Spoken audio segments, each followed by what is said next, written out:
Today we will discuss about the mutation and pedigree analysis. Any change in gene or DNA sequence results in phenotypic variations, and this change is known as mutation. Organism which undergoes mutation is called mutant, and alteration of DNA sequence that results in changes in the genotype as well as phenotype. These can be of different types. There can be loss or gain of a segment of a DNA that results in chromosomal aberration or chromosomal abnormalities. मतलब पूरा segment ही DNA का एक कम हो गया या ज़्यादा हो गया. Then there can be change in one single base pair. एक single gene में change हो सकती है. That is called gene mutation or point mutation. And sometimes deletion or insertion of base pairs of the DNA that causes frame shift mutation that we will discuss in the next chapter. Then mutations, they are caused by different agents and these are called mutagens. Different chemical and physical factors which induce mutations, they are called mutagen. Physical like UV radiation that cause mutation, it is a mutagen. Similarly, many chemicals, they also cause mutations. The next topic is pedigree analysis. We have studied inheritance in the pea plant, then in the Drosophila. We can easily do their crosses and study the inheritance of particular genetic trait. But in case of the human beings, again there are many disorders which are heritable, but it's very difficult to study inheritance in the human being just like the pea plant or the Drosophila. We cannot have controlled crosses in the human beings, and moreover the reproductive maturity age is quite large, that is 20 years. So the only alternative to study the inheritance of genetic trait in the human beings is pedigree analysis. In the pedigree analysis, inheritance of genetic trait is studied in several generations. This is studied in the form of family tree. So pedigree study, that is a strong tool of human genetics to trace inheritance of specific trait or to trace the inheritance of any abnormality or any disease. So it helps in the genetic counseling to avoid genetic disorders. We use some symbols for this pedigree analysis. So this is used for the male, sukir, and this circle is used for the female, and then this is the unspecified sex when it is not known that whether it is a male or the female. Then when they are shaded, that means they have trait or they are affected individuals. So unshaded means normal individuals. Then single line shows the mating and double line shows the mating between the close relatives. Then and this is the mating, and then lower side पे यहाँ पे जो दिखाए हैं, this is the offspring in order of birth from left to right. So this is the first child and this is the second child. Similarly यहाँ पे क्या है, this children, they are shaded. So यहाँ पे parents, they are unaffected, but the child that is affected. And between the two offsprings, when here it is a line that shows the identical twins. और इसी तरह से जब यहाँ पे double line लग जाती है, then it is the non identical. Sorry, जब यहाँ पे हम लाइन नहीं लगाएंगे, ये जब नहीं लाइन लगाएंगे इसके बीच में और द सेक्स में भी सेम और मे बी डिफरेंट मेल और female, then it is the non identical twins. लेकिन एक ही यहाँ से शुरू हो रहा है आइडेंटिकल ट्विंस का.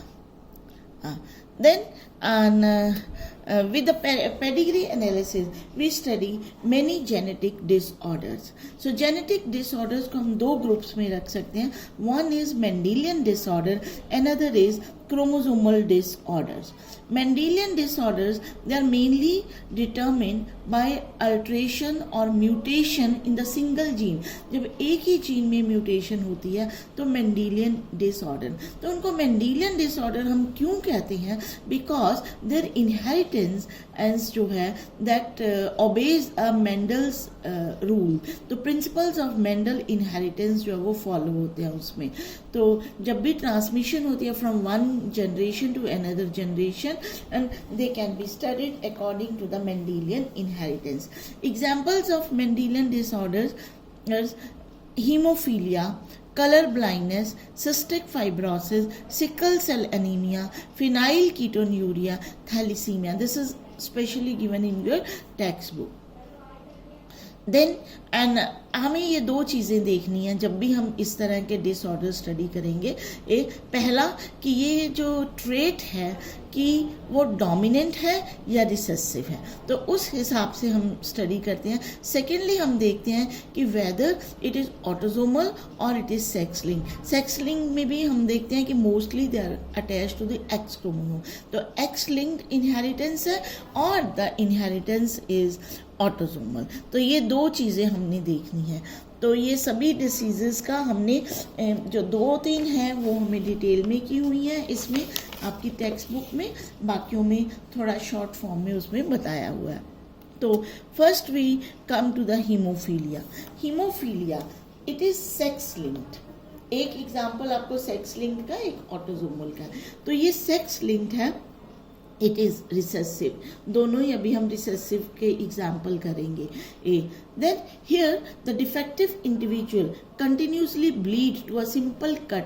जरा सा भी चोट लगती है, कट लगता है तो ब्लीडिंग जो है वो नहीं रुकती है. जैसे हम देखते हैं कि हमारे प्लेटलेट्स होते हैं, कोई भी इंजरी होती है तो अपने आप थोड़ी देर में ब्लड रुक जाता है, लेकिन हीमोफिलिक पेशेंट में ऐसा नहीं होता. So it is also known as bleeders disease is. So here the proteins which are involved in the clotting of blood, they are affected. In diseases they are transmitted from unaffected carrier female to some of the male progeny. तो हम कुछ example करेंगे तो हम देखेंगे क्योंकि ये जो है सेक्स लिंक्ड है, एक्स के ऊपर होता है. तो मेल जो होते हैं दे कैन बी हीमोफिलिक एक और दे कैन बी नॉर्मल. दो ही कैटेगरी हो सकती है. लेकिन फीमेल में 3 कैटेगरीज हो सकती हैं. या तो वो हीमोफिलिक है, या बिल्कुल नॉर्मल है, या फिर कैरियर है. कैरियर में भी they are normal, they don't show any disease, कोई सिम्टम नहीं होता, but they can transmit the disease to the next generation. तो क्योंकि अगर एक एक्स में डिसीज है और दूसरा एक्स नॉर्मल है तो वो कैरियर है. दोनों एक्स में डिसीज कॉजिंग जीन है तो वो जो होगे डिसीज्ड होगे, और अगर नॉर्मल है देन इट इज नॉर्मल. तो just see this example here. You see that father that is XH haemophilic बताया, Y है ना. तो इसमें ये फादर जो है वो हीमोफिलिक है क्योंकि ये फादर में क्योंकि एक ही एक्स क्रोमोसोम है, अगर उसमें हीमोफिलिक आ गया तो वो हीमोफिलिक है.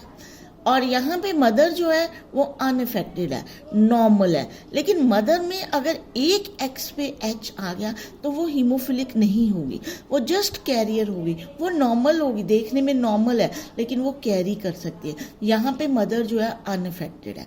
अब इसमें अगर ये जो है मैरिज है या क्रॉस है तो इसमें ये अगर XH नॉर्मल एक्स के साथ फ्यूज करता है तो क्या होता है, female is there, it is normal but it is a carrier. मतलब डिसीज नहीं है, no defect is there but it is a carrier unseen. तो ये अलग कलर से दिखाया, जो अफेक्टेड वाले को रेड से दिखा दिया. सो दिस कैरियर पिंकिश दिखाया. तो it is not defective but it can transmit the disease to the next generation. और जो मेल होगा वो XH वो मेल में तो Y जाएगा इधर से और इधर से X, तो वो no sons will have haemophilia. अगर फादर हीमोफिलिक है तो सन्स में हीमोफीलिया नहीं होगा, इवन डॉटर्स में भी हीमोफीलिया नहीं होगा, लेकिन वो सिर्फ कैरियर्स होंगी। तो ये एक एग्जाम्पल से हमें क्लियर हुआ। अब एक और डिफरेंट टाइप का एग्जाम्पल है। यहाँ पे एक नॉर्मल फादर है जिसमें कहीं भी हीमोफिलिक नहीं है, लेकिन मदर में ये कैरियर है, कलर से भी आप देख सकते हो H है, सो मदर कैरियर। तो इस तरह के केसेस अक्सर होते हैं कि जब पता नहीं चलता कि किसी को डिसीज़ है, लेकिन डिसीज़ के सिम्टम अंदर वो जीन होता है। ठीक है, जो डिसीज़ होती है वो तो किसी को एकदम से दिख जाती है कि डिसीज़ है, लेकिन इस तरह के केसेस जो होते हैं जिनमें डिसीज़ का जीन भी है लेकिन डिसीज़ है भी नहीं है, तो इस तरह का जब क्रॉस आया X प्लस XH अगर आ गया तो ये 4 तरह के बनेंगे। X XH आ गया, दूसरा आ गया X नॉर्मल X आ गया, ये वाला आ गया है ना, और दूसरा आ गया Y XH वाला आ गया, Y और XH ये है, और फिर Y और नॉर्मल X। तो 25% सन्स जो है normal, 25% daughters normal, 25% sons haemophilic, क्योंकि मेल्स में एक में भी X में हीमोफिलिक आ गया तो वो हीमोफिलिक होंगे, लेकिन फीमेल यहाँ भी कोई डिसीज़ नहीं है क्योंकि एक में ही है, उसको अपने को कोई डिसीज़ नहीं है, आगे ट्रांसमिट कर सकती है। तो इसलिए अगर फीमेल जो है वो कैरियर है, it can make the son haemophilic but never daughters कभी भी हीमोफिलिक नहीं हो सकती, सिर्फ सन हीमोफिलिक हो सकता है। So it's more common in the males than in the females.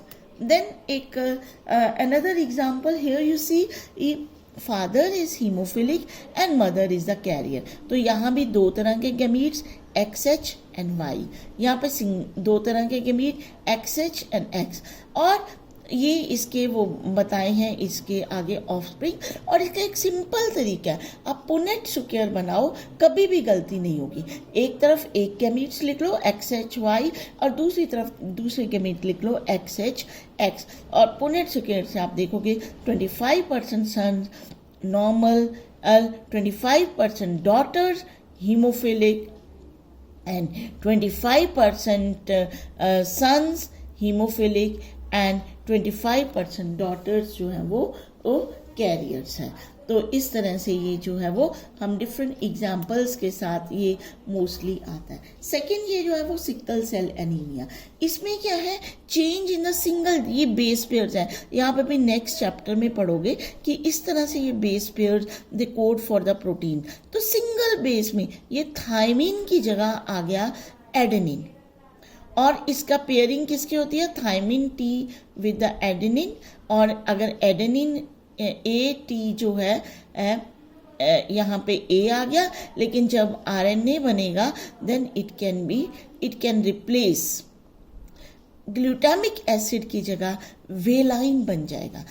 जब DNA में चेंज आ गई, RNA में भी चेंज आ जाएगी, उसके बाद अमीनो एसिड में भी चेंज आ जाएगी। तो this we will do in the next chapter, but simply आप यहाँ पे हम इतना करेंगे कि there is change in the single base pair. Instead of glutamic acid in the 6th position, we have valine in the 6th position. यहाँ पे जो combination जो है वो change हो जाता है, and GAG-CTC जो combination है ये जो है वो change हो जाता है।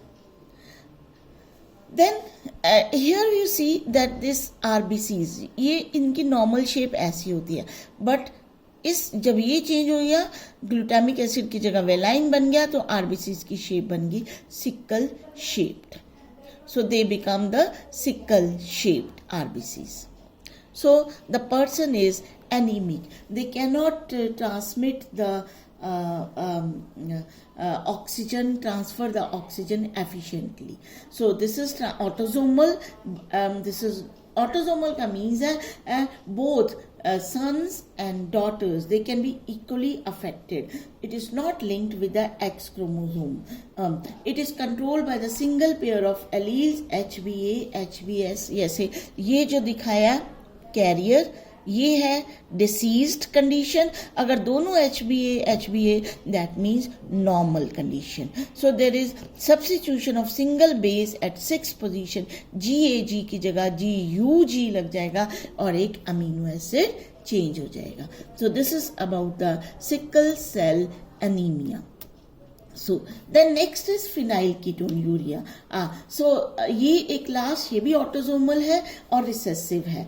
इसमें जो भी इफेक्टेड इंडिविजुअल्स होते हैं they lack a enzyme that convert amino acid phenylalanine to tyrosine.